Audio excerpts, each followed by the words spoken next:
So today, we continue our class by going on to Sigmund Freud, the father of psychoanalysis, the neurologist turned therapist, turned social commentator, who was writing mostly in Vienna at the end of the 19th century.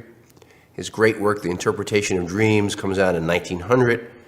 And the work we're reading for today, Civilization and Its Discontents, after World War I. Freud dies just on the eve of World War II, and so his lifetime, he was born in 1856, spans a crucial period in the transformation of European intellectual history and European politics and culture. He's working in Vienna, and Vienna is a hothouse of cultural activities at the end of the 19th century. Fin de siècle of Vienna, as it's called, is a place where you have a concatenation of different cultural forms that in Western Europe exist over a long period of time. They're smushed together in Vienna at the end of the 19th century. So you have the Romantics from the middle of the 19th century and the Realists for later on in the century. You have the reaction against realism by the kind of populist right-wing people. You have the communists and the anarchists. All of these people are flocking to Vienna, making it this crucible of cultural intensity, of ferment, and it is a place of enormous interest. And a place that cultural historians have had a wonderful time trying to understand as a symptom, really, of modernity. Vienna becomes a kind of emblem for the modern world. And part of that is that in Vienna, at the turn of the century, from the 19th to the 20th century, in Vienna you have a turn away from politics at the surface level, of the street level, of the public sphere, and you turn towards the psychological, a turn towards the depths, as Sigmund Freud sometimes talked about it. The great historian of this period is Karl Schorsky, who's my teacher, I should say, both as an undergraduate and a graduate student. Karl Schorsky's book, Fin de siècle, Vienna Politics and Culture, laid out a paradigm for understanding this turn away from the public, a turn away from the historical, and towards the psychological, towards the instinctual or the elemental in music and poetry and in politics and in psychoanalysis. Today we're going to focus on Freud, and we're going to focus on civilization and its discontents, but Freud is one of those figures that most of you, or many of you, will have heard a lot about. And Sigmund Freud is a kind of pop culture figure and not just a person of the interest in the history of science or intellectual history. He's a figure that appears in movies and TV shows, and his influence is felt not only in medicine and in debates around psychiatry, but his influence is felt across the cultural spectrum. And a lot of what I'll be talking to you about today, a lot of that comes from an exhibition I curated at the Library of Congress in the 1990s, and you can see lots of information about Freud and examples of his notebooks and his correspondence, as well as some really fun and interesting film clips at a Library of Congress exhibition site, and we'll put the link here for you to see, so you can check out some of Freud's key ideas as they get translated into popular culture. So the first thing that comes into your head when I say the word Freud is what? Mother. Sorry? Mother, sex. We're done. Mother, sex, anything else? Very uninhibited here in the front row. It's typical. People sit in the back row have the most repression. Right? So, psychoanalysis, very good, tame thing. So, what other things come to your mind? Killing your father. Killing your father. This is a healthy class. When I was a student, we did this exercise with the renowned Professor Henry Abeloff, and we went on for, I don't know, 12 minutes, and he kept saying, there's another thing you should say, and everybody was like, sex, mother, sex, mother, sex, mother, all kinds of stuff. And then he finally said the hardest thing for anyone to remember, according to Freud, is the desire to kill your father. What did I just do there? Repressed. Repressed, right? I had a almost Freudian slip. Instead of saying the desire to kill your father, I almost said, I'm not going to tell you. Because I don't know, it's repressed. But so what are we doing now? We're doing free association. Free association. Why is free association important for Freud? This is kind of background civilization's discontents, in case you just tuned in. Why is free association important for Freud? Yeah. It helps you overcome repression. The idea is that if I can get you somehow to loosen up, to say what comes into your mind before your conscience kicks in, your superego, Freud sometimes calls it, right? That before the forces of repression kick in, you might say something you don't expect to say. And of course, you won't do it in the beginning, according to Freud. But eventually, if you get into the habit, you will loosen up the inhibitions so that the desires come out more clearly. Freud was very interested in the role of sexuality in the formation of human consciousness. He focused on this early on in his career because he felt that the stories he kept hearing from his patients invariably came back to questions of desire. And early in his career, Freud didn't do what I just did. Close your eyes, tell me the first thing that pops into your mind. What do we call that? We call that free association, right? We call that free association. That is when the psychoanalyst says, okay, what's the first thing that comes into your mind? And as you say something quickly before you have a chance to censor yourself. Right? That's what free association is supposed to be. Before you have a chance to censor yourself, you say what pops into your mind.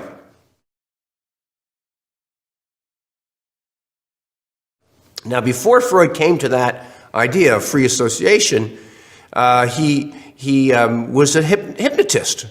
Freud was very interested in getting beyond the censorship, getting beyond the conscious control of the mind by hypnotizing patients to find out what really was plaguing them. And so he would do the same, with the watch back and forth, and you're getting sleepy. And he learned this technique from the great French neurologist Jean-Martin Charcot, who was working in Paris in the end of the 19th century. And Freud went to study with Charcot. He was already interested in hypnosis. He went to study with Charcot and was very impressed by Charcot's ability to take a person who seemed just completely contorted by pain and spasm and unconscious or automatic bodily movements, and under hypnosis find out what had happened to this person and give them some suggestions about how to change. Now, Freud was not a good hypnotist, and that's in some ways some of the reasons why he moved away from this mode of getting past censorship, getting past our unwillingness to face what we really desire, as he comes to think of it. That is, Freud was working with a patient he calls Emmy Fonen. We know her now as Fanny Moser. She was a very wealthy woman who had plenty of physicians, and she could use the different physicians. And Freud was hypnotizing her, and he'd be saying something like, "You're getting sleepy," and she did, "No, I'm not getting sleepy." And she would think, "You're not a very good doctor," or "You're not helping me." And Freud was frustrated. He needed this patient. Actually, he needed the money. He was not a rich man. He had been engaged for a long time because he couldn't put together the money he thought necessary to start an independent household. So he's frustrated with his inability to really get this patient to to fall into the hypnotic trance so she would be able to both talk about who she was and what she remembered, and also receive suggestions from the doctor. He was frustrated about that, and then at some point, Emmy Fanny Moser, her real name, says to Freud, listen, okay, you can hypnotize me, but first, before you hypnotize me, let me tell you my story. This is a big moment for Freud. She says, let me tell you my story. And then Freud says, I fell in with her stories. This is when Freud becomes a Freudian, if I can put it that way. Freud becomes a Freudian when he says, I don't hypnotize so I can tell people what to do, to give them a suggestion, like a medication we would give today. Freud says, I fell in with her stories because I needed to understand what she had to say and to interpret what she had to say, to help her interpret the meaning of what she was telling me. This is the beginning of modern, what we call today, the psychodynamic therapy. It's the beginning of Freudianism. It's the beginning of a psychoanalysis. And so in the 1890s, Freud is doing this, and all the stories he listens to come back to questions of desire. He says questions of sex. He knows that people don't want to hear that word sex, and so he likes to say it. He thinks he's making people confront their hypocritical morality. So he says it always comes back to questions of sex. And what was really offensive in what he had to say is that Freud insisted it comes back to questions of sex in the family. In the family. And so he finds that children, as they are remembered as adults, that our childhood memories are memories of sexuality or sex gone awry. And for a long time in the 1890s, he actually believes that parents are, most of the time, sexually abusing their children. And that the neurotics or the sick people that he sees are people who have been abused by their parents, and that abuse has resulted in psychopathology, in some kind of mental illness. By the end of the 1890s, Freud changes his mind about this. Instead of thinking people have been abused, he starts to think, in fact, what people are remembering is their desire that they can't act on. So Freud starts listening to these stories of thwarted or twisted, frustrated desire, and he starts to theorize that what his patients are suffering from is the past. They're suffering from history, we might say. Freud says in Studies on Hysteria that hysterical patients, the hysterics he's treating, suffer mainly from reminiscences. Hysterics suffer mainly from reminiscences. It's the past that makes us ill. That's Freud's fundamental claim. It's history that creates pathology. And by understanding history, even if it means stirring up the depths, by understanding history, we have a better chance to live a life that has less suffering and more possibilities for happiness and love and work, as Freud sometimes said. Now, Freud was a pretty pessimistic guy. He wasn't looking for a mode of therapy or understanding that was going to make everybody happy and everybody's going to be, running through the fields of flowers and singing Kumbaya or something. Nah. Freud says, what my goal is to reduce hysterical misery to common unhappiness. He's a pessimistic thinker and a sober physician most of the time. In his great work, it's a big book that really sets psychoanalysis going in a dramatic way. His big book is called The Interpretation of Dreams, as I said before, published in 1900. And dream interpretation is important for Freud because it's dream interpretation that he says is the royal road to the unconscious. Dreams are the royal road to the unconscious. And that's because in dreams, Freud thinks, we actually are expressing parts of ourselves, parts of our sexuality, our desire, if you will, that during our waking era we censor. And so dreams, they get by the censorship of our waking life, and they get by that censorship through disguise. Our wishes are disguised in dreams. And so in the interpretation of dreams, Freud says every dream has a disguised wish at its core.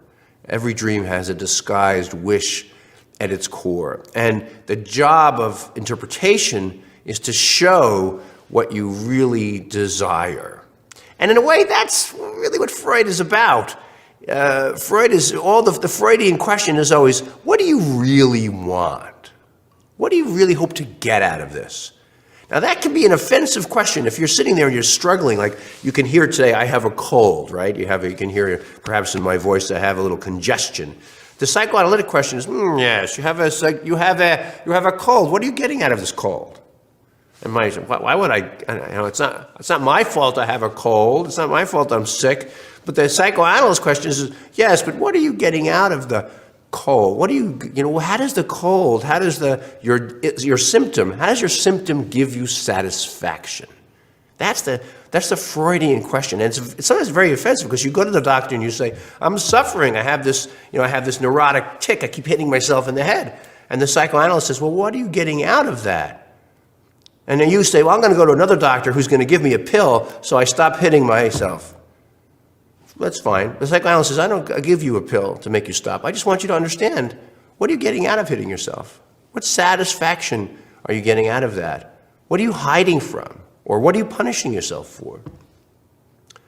What is the dream disguising? That question, what is the dream disguising, is this question about everything we do. What is it you're disguising by what you're doing right now? What do you really want? That's the Freudian question. And there's no answer to that question, no one answer. In other words, you can't discover the truth of what you really want. You can discover many of the things you seem to really want from today's perspective. There is no objective certainty about who you really are and what you really desire. All there is this inquiry into how the past has led you to have the desires you have and led you to make the compromises with those desires that you are currently making. So that's all by way of background on Freud. Now, if you want to go back to that Library of Congress site, you can look at the section. I'll put the link up here again. Look at the section on dream interpretation. And dream interpretation, again, the dream is a disguise, but there is a certain amount of repression in that disguise. That's why the dreams don't just say directly what you want. You can look at the section on repression as well. You'll see a fabulous clip from The Simpsons where Homer explains to Lisa why Marge should continue to repress her feelings so she'll never bother us again, right? You'll see that clip if you go over to the Library of Congress site. Repression is key for Freud because that is the mechanism that explains why you need interpretation, why you can't actually why we don't usually directly express what we desire. We don't directly express our sexuality because there's this force that keeps us from ourselves, right? The self is divided in Freud. Unlike Rousseau, who thought you have to find there's a true self hidden under all the disguises, in Freud, the true self is not just one thing, it's a contradictory a set of forces. And our desires are not uniform. Even when we get bit underneath the repressions and underneath the disguises, our desires are not uniform. They're a heterogeneous mix of conflicting impulses. A heterogeneous mix of conflicting impulses. And in a way, that almost brings us to civilization discontents. But I want to give you a little bit more on the Freudian notion of sexuality and desire, which will help perhaps in understanding why you can't just find the original thing you really want, the really real, if I can put it that way, of desire. Because for Freud, there isn't a really real of desire. And that's because Freud theorizes that as infants, really, as very small children, we begin to look for things to satisfy our elemental cravings, but we look for things that are associated with those elemental cravings, and never actually look for the thing, the nourishment that we crave directly. That is, when we crave something, there's always an element of fantasy on top of instinct. There's always an element of fantasy on top of biology. So that you continue to search for your fantasies to satisfy your biology. And when you find something that really does satisfy, it's because it's something you were searching for before. Not the thing itself, but some fantastic, some imaginary construct of what you originally, biologically, instinctively craved. And for Freud, he has this expression, every finding of an object is a refinding of an object. Every finding of an object is a refinding of an object. And what he means is when we discover something we really love, and we think, gosh, I finally found what I really love, it's actually some repetition of something we fantasized about before, something that we perhaps thought we lost before, and continue to search for things that are rooted in our histories. I guess that's the point I really want to emphasize, is that it's the rootedness in our histories that are imaginary constructs on our biology that is behind Freud's notion of sex and desire. It's our understanding our history doesn't do away with these desires, but understanding our history is the way we make meaning out of our desire and have some better chance of being, as Freud would say, less miserable, suffering less, understanding our desires, understanding why we search for the things we search for, gives us something closer to freedom, really, to the ability to love and to work.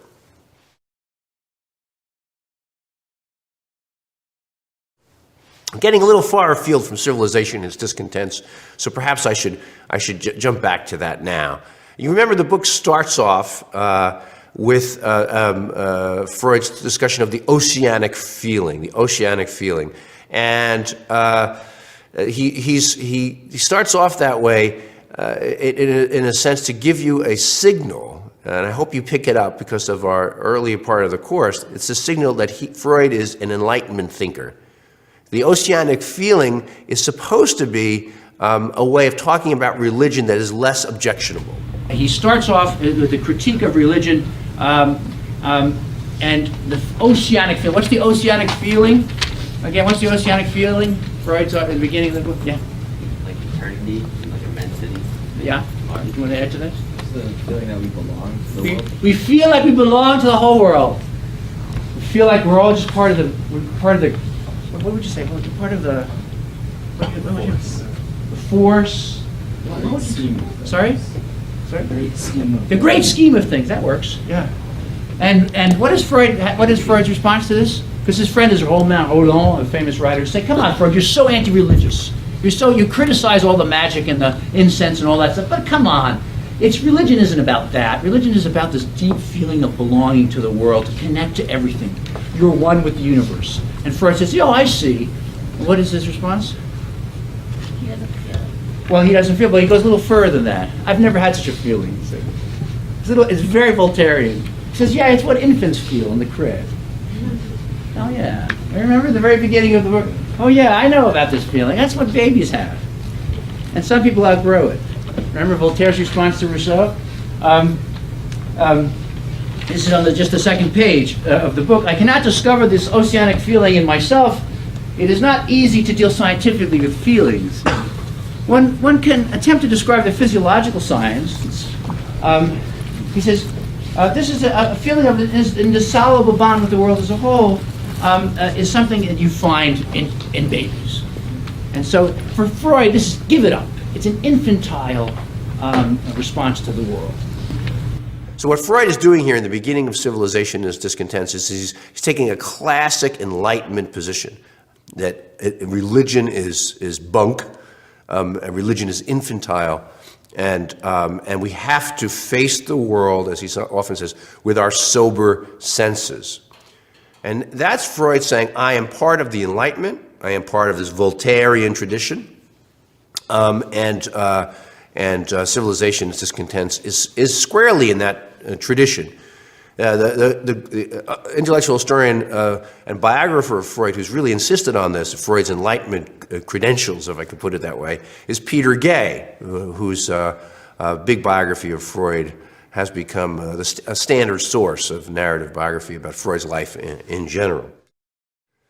So, having established his credibility as an Enlightenment thinker, in this discussion of the oceanic feeling, Freud goes on to talk about why the only thing you can really look at scientifically is the pleasure principle. And here he's really identifying himself in certain ways with utilitarianism and the calculus of pleasure. He wants to move away from any big questions of the purpose of life. Remember that from early in the book, that the purpose of life for individuals is just reducing suffering and seeking pleasure. I mean, he doesn't really want to get into any other large stories about the meaning or purpose of life. And instead, what Freud wants to talk about are what he calls the three sources of suffering. Remember this, the three sources of suffering are our own body, the external world, and other people.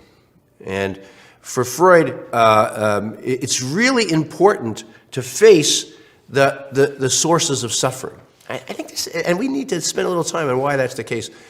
He says that so many other writers, whether they're religious writers or philosophical writers or politicians, social commentators, what they really want to do is, instead of facing what really causes us sorrow and pain, they want actually to give us consolation. And Freud is one of those thinkers, we can call him Stoic, I guess, in this way. Say, consolation is not what we should pursue. Consolation is an awful thing, really, for Freud, because it disguises where our suffering comes from and makes it harder for us to deal with these sources of suffering. Freud writes in an edition we use in this class on page 22, life as we find it is too hard for us. It brings us too many pains, disappointments, and impossible tasks. In order to bear it, we cannot dispense with palliative measures, right? Palliative measures. So we come up with these almost like drugs, so we don't have to deal with life as it really is. Freud sees what he's doing in Civilization's Discontents as poking through some of the palliative measures which wind up causing us even more suffering. Some of the illusions we give ourselves to make ourselves feel better, but actually which those illusions make things worse for us. So in order to do that, Freud has to make the analogy between the individual psyche that he's been studying most of his career and society. And he says on page 44 in our edition, we cannot fail to be struck by the similarity between the process of civilization and the libidinal development of the individual.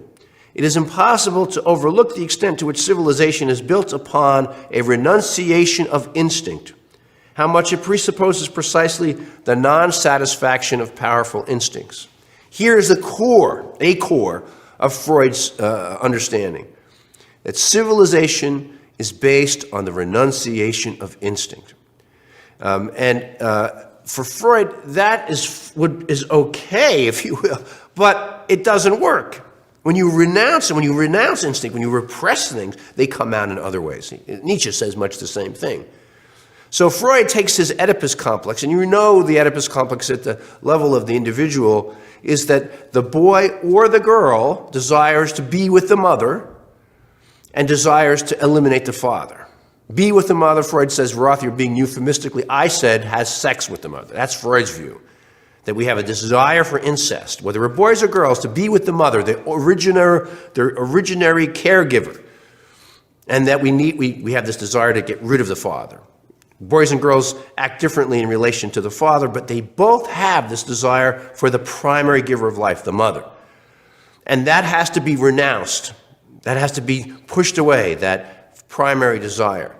And for Freud, at the level of society, there, he has a story of the primal horde, where a big, strong alpha male is, controlling the horde, this troop of proto-humans, and keeping all the other males from having sex with it, unless the chief guy says you can reproduce with that person or not, or the chief guy just says, no, nobody else can have sex but me. Freud says that chief guy will one day be killed by all the brothers who are frustrated by the alpha male's power. They band together and kill him. But once they kill him, they feel guilty, because in some way he was their father. And they themselves institute prohibitions against incest to renounce this primary desire. Freud doesn't insist on the story. You can read it in Civilization's Discontents. He thinks of it as almost like a myth to organize his understanding of society. What it does is it gives him a story for talking about how civilization creates rules against what we want. Freud says somewhere that there's no rule against putting your hand in the fire, because you don't want to put your hand in the fire. You have rules against incest because people really want incest. You have rules against coveting your neighbor's wife because people want to covet. You have rules against the things you want to do. And these rules exist out of a civilizing function that, in order to have peace in society, in order to have some security, renounces desire, renounces instinct. Freud thinks that you do need some of that renunciation. He's not a thinker who says, let's let it all go and everybody should be free and do whatever the heck they want. No, Freud is a good, solid, bourgeois doctor. He doesn't think that we should that we would be better off if everybody acted on their impulses. But he does think that the civilizing process has gotten to a point where it has renounced our desires so much that they explode in awful, pathological, excessive ways. He's clearly writing after World War I, when there was such enormous suffering, tens of millions of people who were killed and wounded or died in the aftermath of the First World War. For Freud, this explosion of violence is related to the fact that we deny that we have a desires for aggression.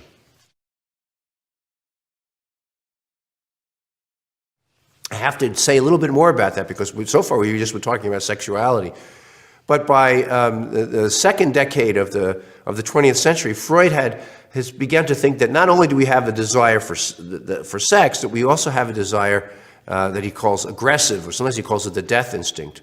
That's the desire for sexuality. Freud says is the desire to combine, link things together, put things together. But we also have a desire to break things apart, to smash things, to divide things. This is the desire. This is the desire for aggression, or the aggressive instinct.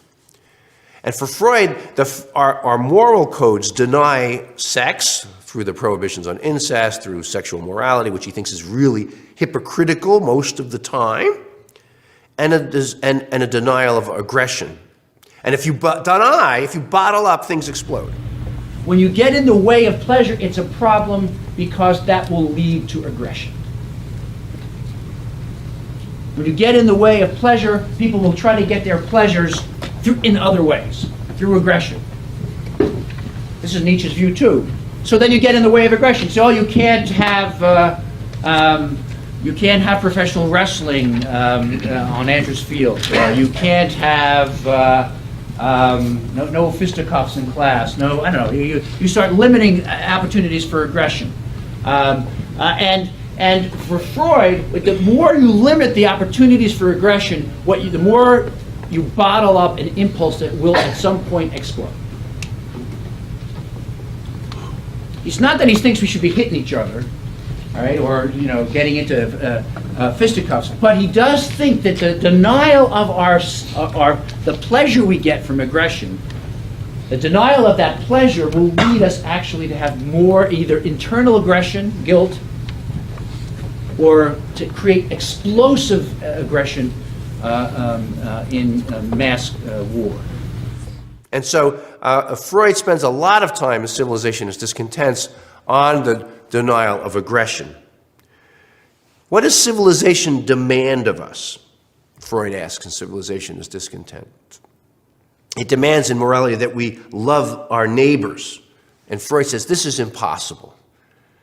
It's impossible because we actually like to see our neighbors suffer. That's something that's gratifying.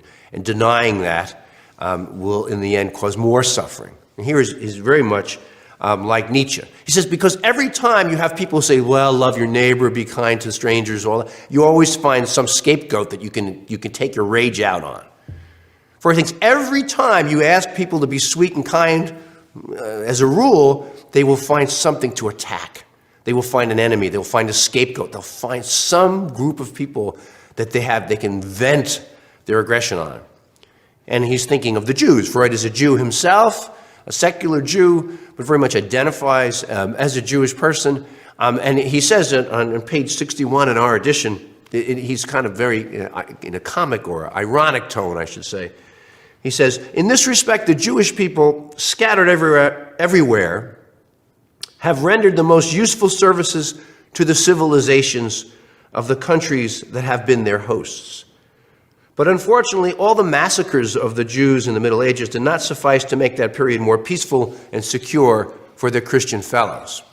Here, Freud is taking a page out of Nietzsche, saying, listen, these Christian moralists who say we have to be kind to everybody and love everybody, what they then do is they vent their rage on the Jews and massacre them.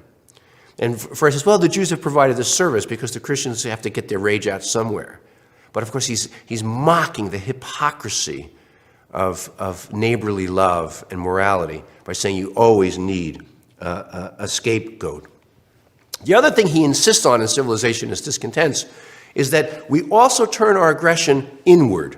Not only do we find scapegoats out there that we can hate, we can attack, like the Jews, like people we colonize or people we consider an other, right? Whether they're racial others, sexual others, people we think are beneath contempt, that we are allowed to rage against them, or beneath morality. Not only do we do that, but Freud says that in Civilization is Discontents, that we turn our aggression inward. That is, we're not allowed to express it enough. There aren't enough, forgive me for putting it this way, but in Freud's time, there aren't enough Jews around. There aren't enough people to attack that we're allowed to attack. So we turn our aggression inward. And the turning of aggression inward, as you've learned from Nietzsche, is guilt. And what Freud sees is the increase in guilt. As we become more civilized, we have more and more occasions to feel we're not living up to our ideals. We have more and more occasions to turn against ourselves, to become twisted and racked by guilt because we're not living up to the expectations we've created for ourselves. We're not studying enough, we're not working hard enough, we're not making enough money, we're not being kind enough, whatever the ideal is. And Freud thinks that this, again, bottles up impulse, which will eventually, poof, explode, as it did in World War I, in murderous rage. For Freud in Civilization is Discontents, guilt is the modern problem. The problem that emerges as we become more sophisticated, more likely to live according to a middle-class code of morality, fewer and fewer occasions to really let loose, and more occasions to turn all of that impulse inward. He calls the part of the psyche, as you might remember from the book, that insists on these ideals, the superego. We haven't spent time in these Coursera lectures talking about Freud's id, which is it's the center of instinct, the ego, which negotiates the world, and the superego, which is the sense of morality. Because I don't know that that's really so important these days for thinking about Freud. What is important for us thinking about Freud is as we have modernization, as we have a more and more sophisticated society, we have, for Freud, a greater and greater chance of the explosion of unsatisfied, even repressed instincts.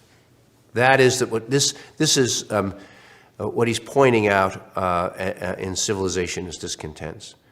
And so towards the end of the book, he discusses some of the alternatives people have urged or suggested. He talks briefly about socialism. He talks about some other things. Freud is no friend of anarchism, he's no friend of hypermorality, and he's no friend of socialism, because he thinks all of these are introducing new ideals that will be very difficult to live by. And he doesn't think we should have ideals that we strive to live by. What we should strive to do is understand who we are and where our desires come from, and how we might satisfy them while living together. There's no one answer to that.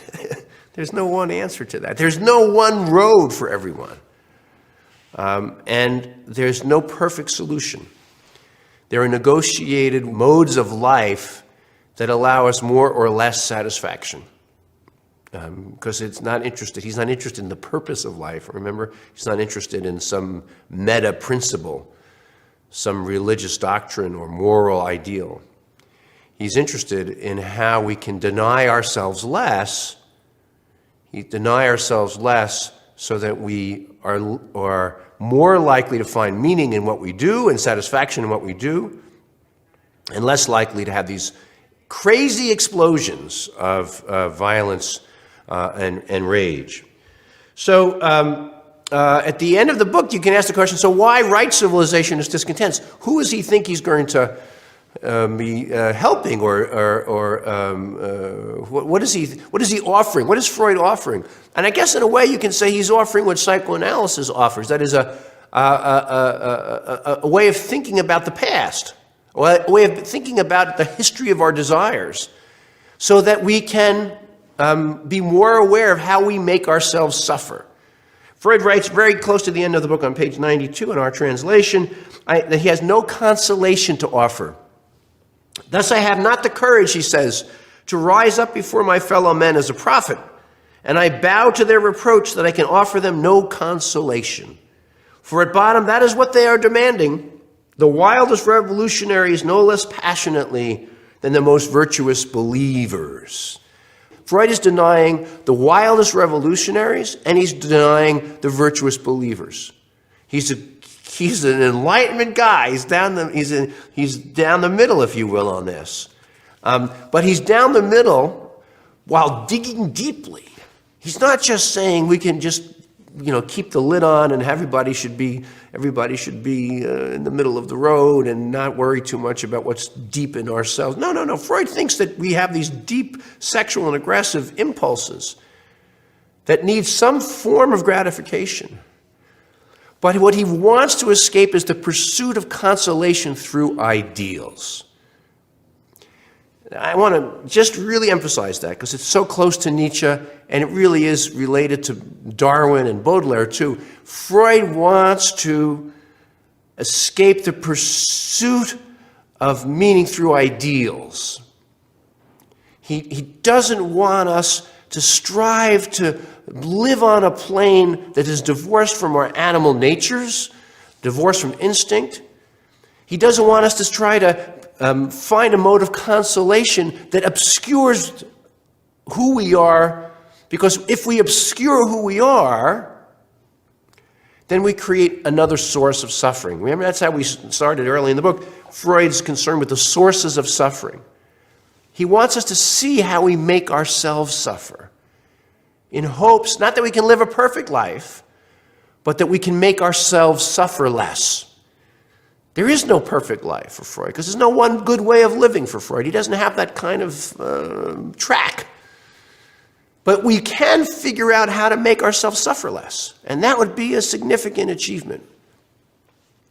So in one respect, you could say Freud has no really real, use the terms we've used in this class before, because he has no goal of the perfect life, no ideal way of being in the world.